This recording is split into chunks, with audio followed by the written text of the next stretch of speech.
আজ মঙ্গলবার, হনুমানজির দিন। শাস্ত্রে বলা হয়েছে, এই দিনে ভগবান বজরংবলীর কৃপা পেতে গেলে কিছু কাজ করা উচিত নয়।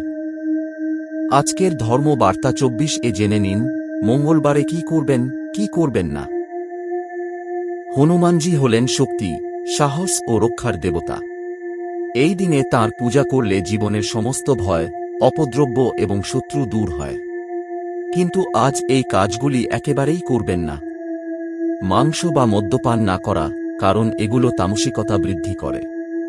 হনুমানজি কর্মের দেবতা, তাই চুপ করে বসে থাকবেন না।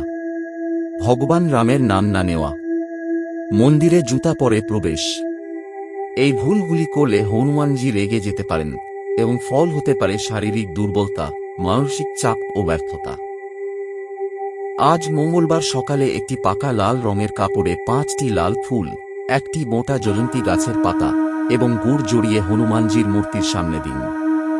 পাঠ করুন এই মন্ত্রটি 11 বার। ওহং হনুমতে নমঃ। এই টোটকা করলে হনুমানজি দেন সাহস, সুস্থতা ও রক্ষা। আজকের বার্তা যদি আপনাকে ভালো লাগে, তাহলে শেয়ার করুন, যাতে আপনার পরিবার পরিজনেরাও হনুমানজির কৃপা পান। এমনই দৈনিক ধর্মীয় টিপস ও সতর্কবার্তা পেতে সাবস্ক্রাইব করুন ধর্মবার্তা 24। জয় বজরংবলী, জয় হনুমানজি।